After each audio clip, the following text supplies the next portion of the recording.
Corona की महामारी है। प्रदेश में रोजाना कोरोना मरीजों की संख्या नए नए रिकॉर्ड बना रही है, लेकिन प्रदेश में देवउठनी एकादशी से लेकर अगले 11 दिसंबर तक 7 दिनों में शादियों की धूम रहने वाली है।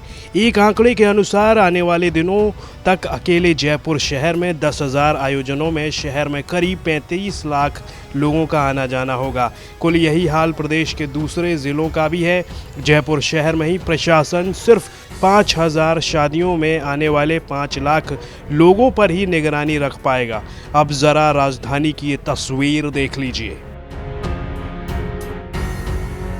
ये लोगों की लंबी लाइन किसी रोजगार या फिर परीक्षा के लिए नहीं है और न चुनाव मतदान के लिए। आगामी दिनों में आने वाली देवउठनी एकादशी के अबुझ सावे पर होने वाली शादियों के लिए इन दिनों कलेक्ट्रेट और एसडीएम दफ्तरों में परमिशन लेने के लिए लोगों की भीड़ उमड़ रही है।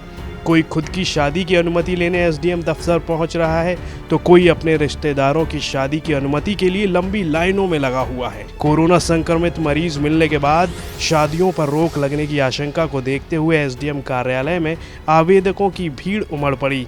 अनुमति के लिए जयपुर शहर के साथ ही ग्रामीण क्षेत्रों से वर वधू दोनों ही पक्ष के लोग कार्यालय पहुंच रहे हैं। यही हाल कुछ प्रदेश के दूसरे जिलों का भी है। दरअसल विवाह के लिए 2 माह में 7 सावे ही हैं। इसके बाद शुभ कार्यों पर रोक लग जाएगी। दरअसल कोरोना गाइडलाइंस के तहत शादियों की सूचना जिला प्रशासन को देना जरूरी है। वहीं शादियों में 100 लोगों से ज्यादा शामिल नहीं होने की पाबंदी के चलते लोग ऊह पोह की स्थिति में हैं। लंबे समय से कोरोना के कारण लोग शादियों को टाल रहे थे, लेकिन अब ये मौका वो गंवाना नहीं चाहते। इसलिए बड़ी संख्या में लोग परमिशन के लिए जिला प्रशासन के पास पहुंच रहे हैं। आलम ये रहा कि जिले में पॉजिटिव केस मिलने के बाद लोग फिजिकल डिस्टेंसिंग को दरकिनार कर बिना मास्क के भीड़ में खड़े नजर आए।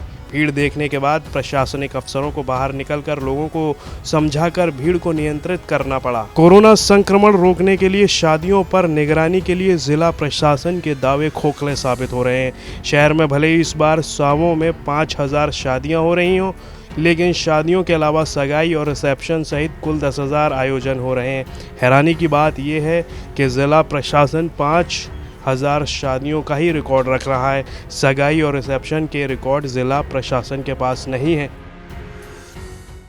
जैसा कि पहले मैंने आपको निवेदन किया था कि इस संदर्भ में किसी को भी परमिशन की आवश्यकता नहीं है, सिर्फ सूचना ही देना पर्याप्त है। कल से हमने यदि कोई ऑफिस में भी आता है उसको इंतजार नहीं करना पड़े, इसके लिए सिर्फ उसको ये सूचना प्राप्त कर ली गई है, मोहर लगा के उसको वापस लौटा दिया जाता है, एक प्रति अपने पास रख ली जाती है।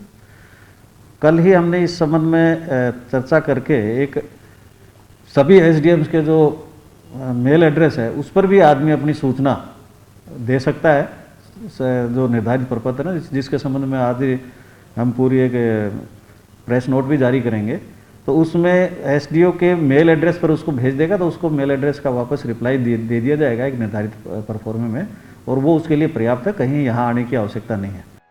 लोगों में जागरूकता कितनी है इसका अंदाज़ा इसी बात से लगा लीजिए। हलवाइयों को शादी के लिए 250 से लेकर 300 मेहमानों के खाना तैयार करने के ऑर्डर दिए जा रहे हैं। इतना ही नहीं, इसके अलावा सगाई और रिसेप्शन के लिए अलग 300 मेहमानों का खाना तैयार करवाया जा रहा है।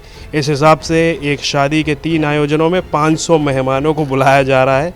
राजस्थान तक की टीम से बात करते हुए एक हलवाई ने बताया कि शहर में 300 मेहमानों तक को बुलाया जा रहा है। खाने का कार्यक्रम दोपहर 2 बजे से रात 11 बजे तक किया जा रहा है, ताकि लोग अलग अलग समय पर आ सकें। ज़िला प्रशासन भले ही शादियों में कोविड गाइडलाइन का पालन कराने का दावा कर रहा है, लेकिन हकीकत है कि शहर में होने वाले 10,000 आयोजनों पर निगरानी के लिए ज़िला प्रशासन के पास टीम ही नहीं है। बहरहाल कलेक्टर ने कोरोना संक्रमण को देखते हुए सरकार के निर्देश के बाद धारा 144 के आदेश निकाल दिए हैं। सीएम हो चाहे कोरोना पॉजिटिव स्वास्थ्य मंत्री, सभी समय समय पर अपील कर रहे हैं लोगों से मास्क लगाने की और सोशल गैदरिंग में नियमों को पालन करने की। ब्यूरो रिपोर्ट, राजस्थान तक।